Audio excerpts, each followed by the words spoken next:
Yo, this is Triple L the Teacher, 777 and Profit coming at you. Today is November the 29th, Thursday. My last video was last week on Thursday, November 22nd, which was Thanksgiving. What I want to talk about today, a few topics real briefly. Earlier this week, I went and saw that new movie, Red Dawn. Red Dawn. That's a remake of the old 1984 movie.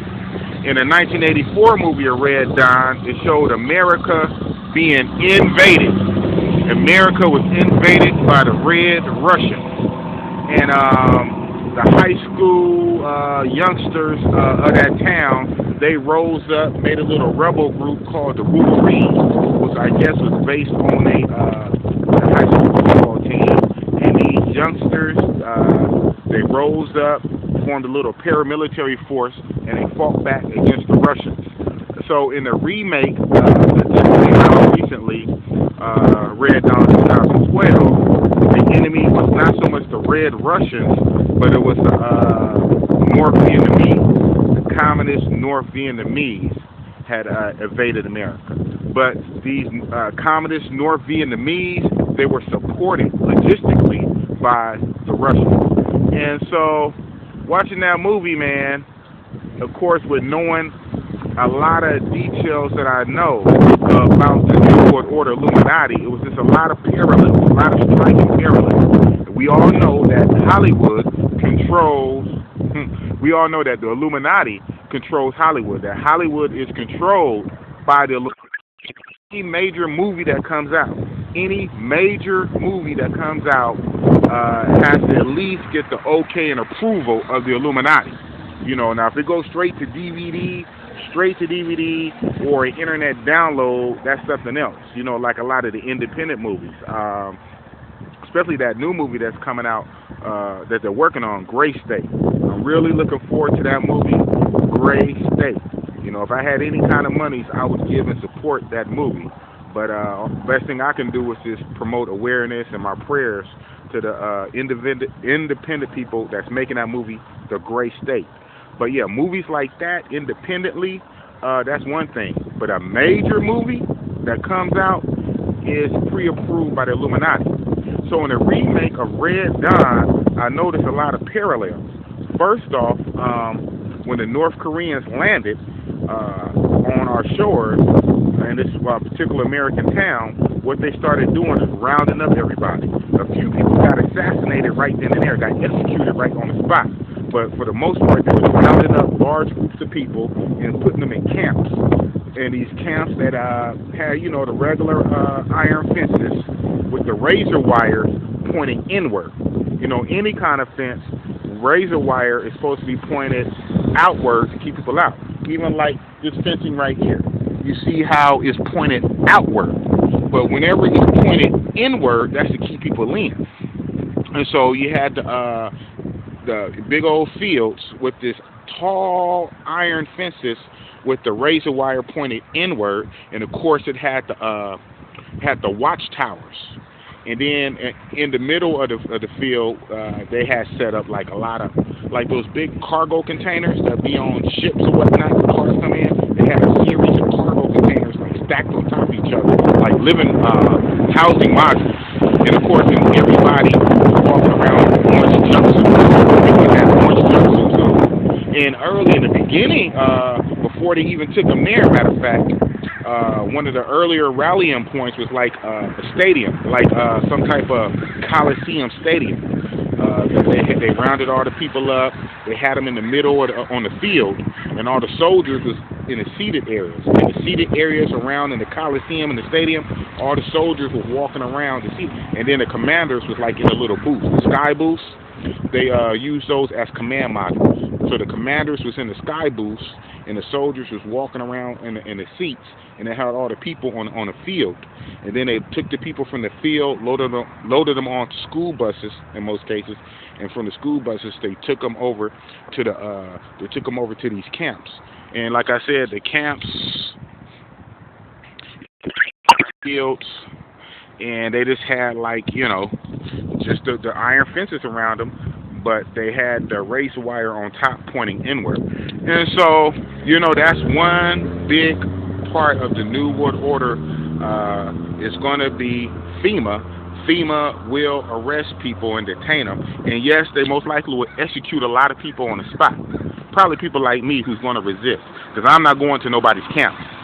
Any resistors will most likely be dealt with on the spot, either executed or maybe with your head chopped off in the mobile guillotines. Yes, our government has ordered thousands and thousands of guillotines, and these guillotines are stationed all around the country on military bases, and even in some private buildings that's rented out.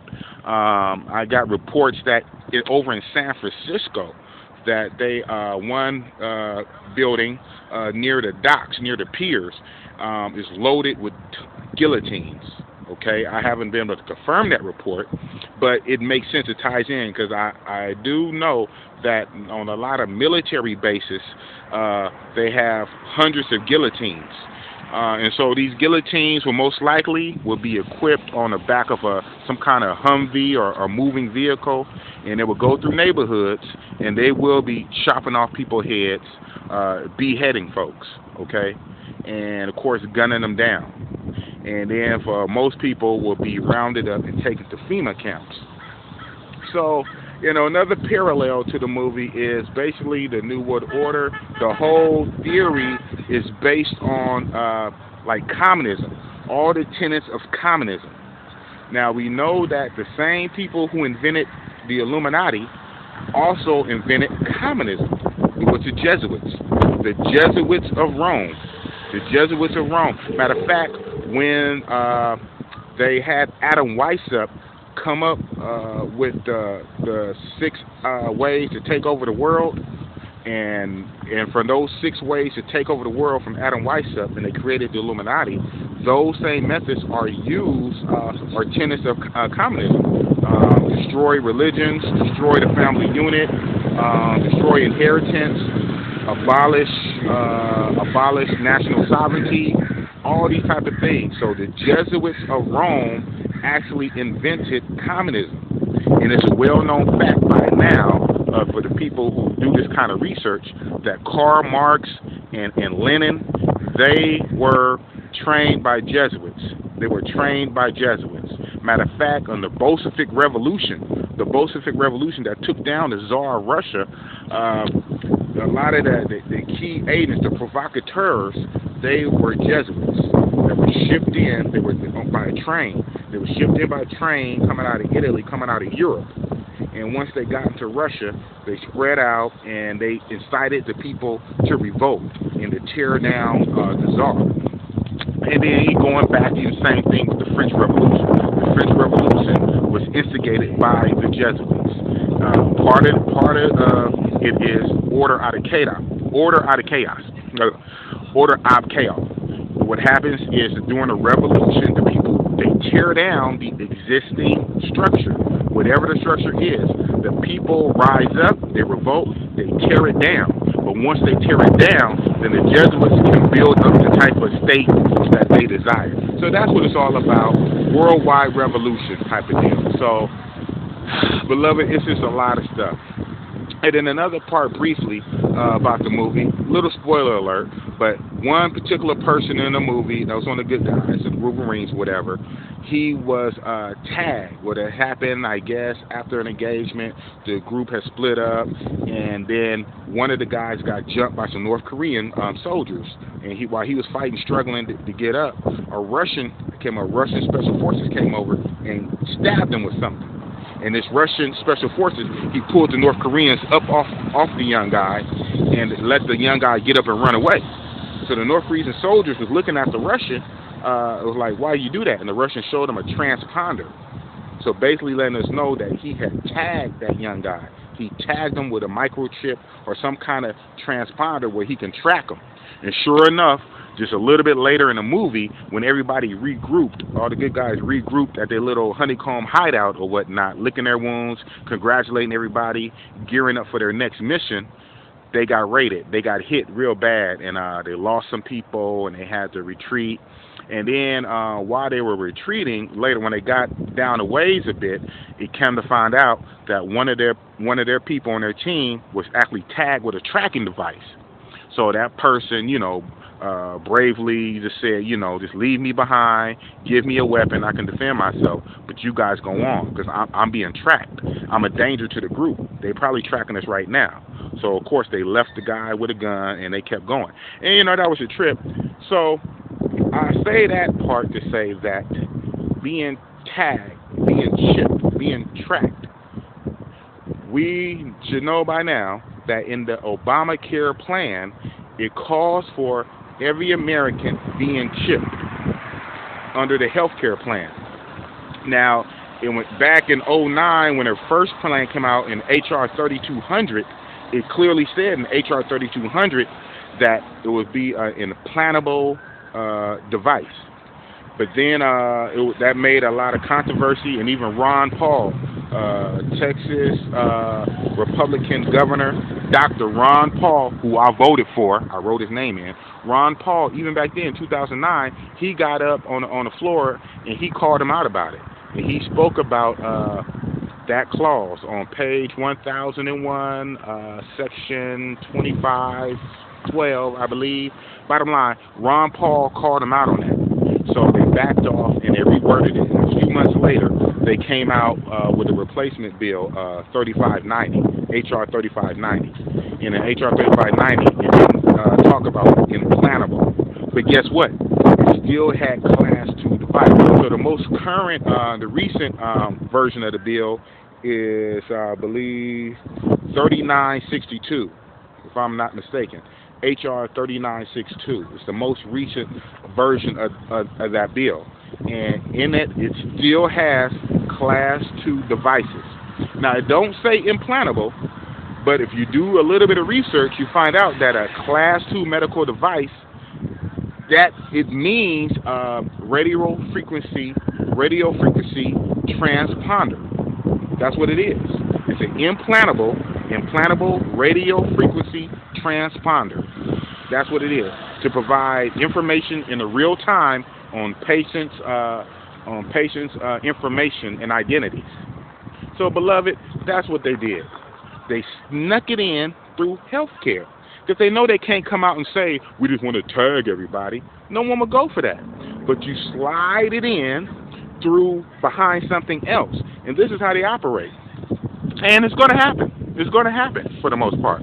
Now, of course, like I always say, any kind of chip system, we knew it was coming, but the chip itself is not the mark of the beast. I say it again. The microchip is not the mark of the beast. The mark of the beast deals with worship, religious, spiritual worship observance. Okay? Not a physical object, not a chip, a microchip, a computer, a tag, ID. The mark of the beast is not a physical mark. It's not a physical technology chip. It's not. But it very well may be a tool. It's a tool of the beast. I'll go that far and say it's a tool. But it's not the mark. The Bible is clear that the mark of the beast deals with worship, how you worship, spiritual observance and worship. Okay? We know the true worship is worshiping God as the way He says in the Bible and in the commandments, the 7-day Sabbath.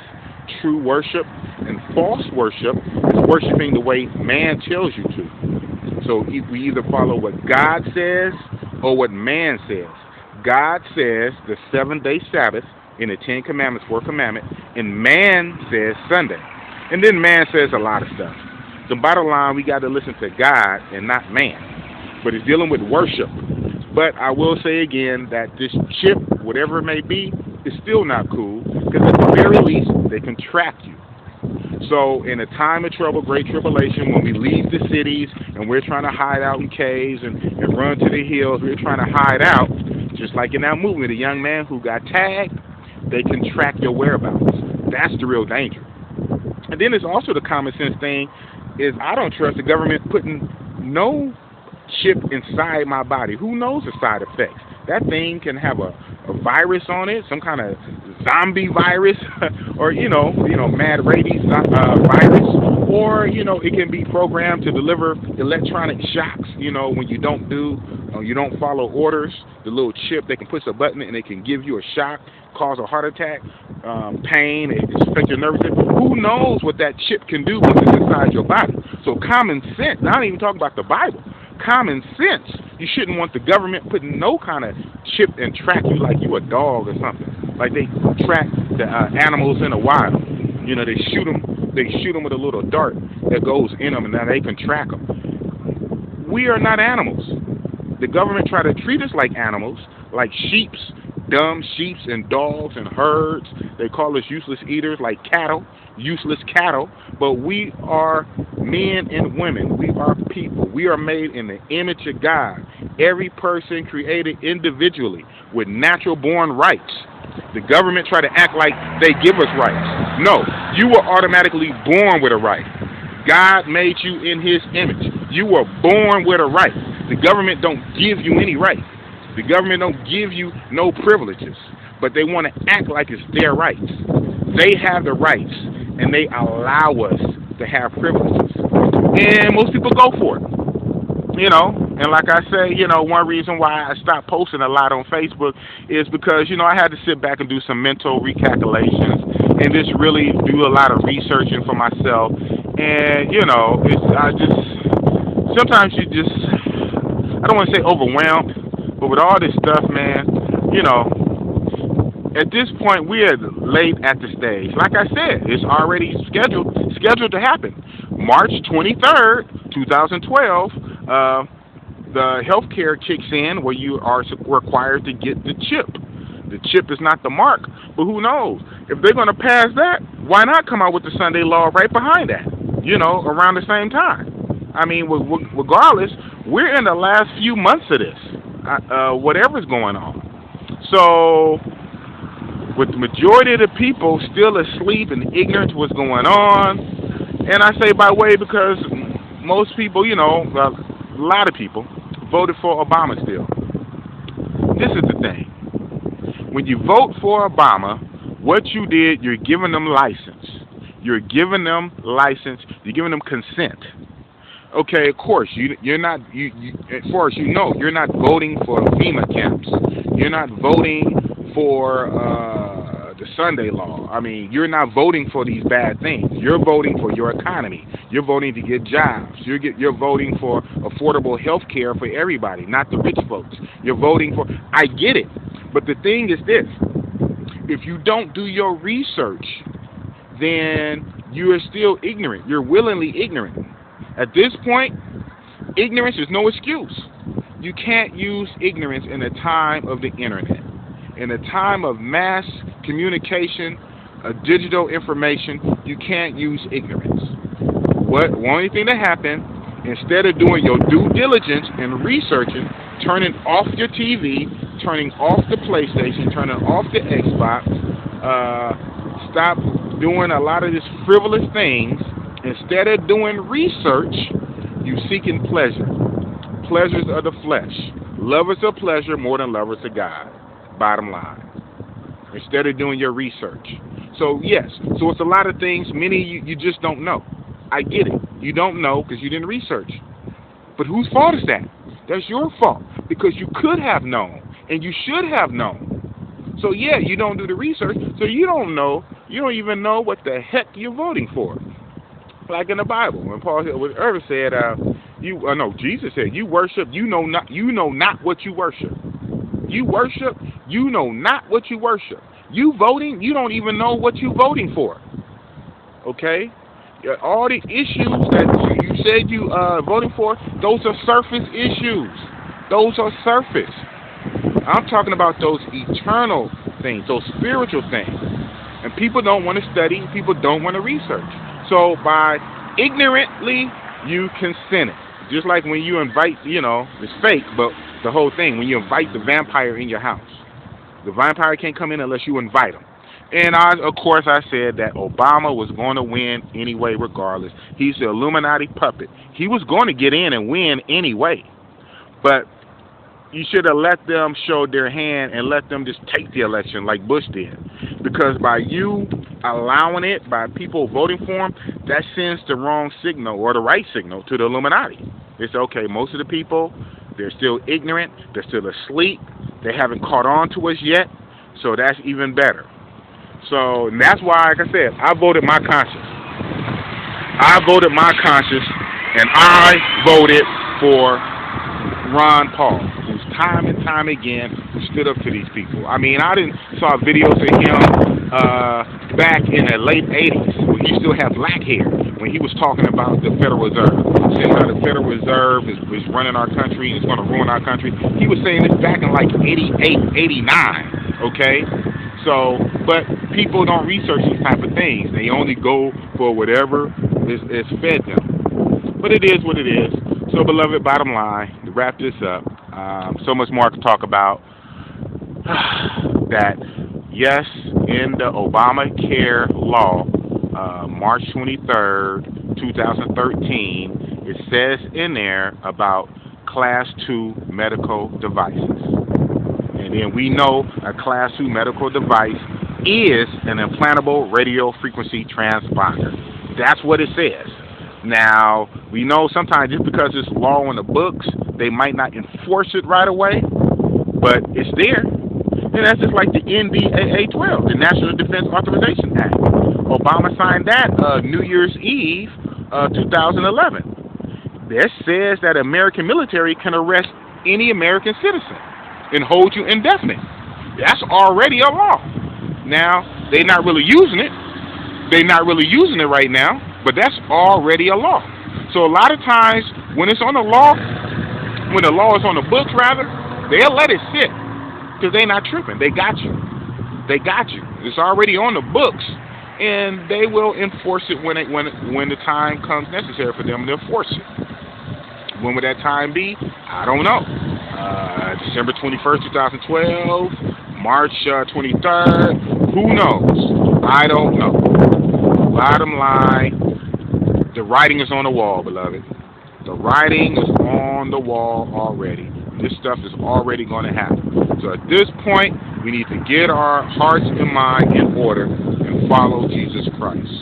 Follow God, follow Jesus Christ, follow His commandments, and don't follow man. Because man will lead you right into a FEMA camp. Man will lead you right into a guillotine, into a gas chamber, into a firing squad. Okay? We need to follow God and not follow man to hell. Anyway, this is Triple L the Teacher, 777 and Prophet, signing out. Peace. Ooh.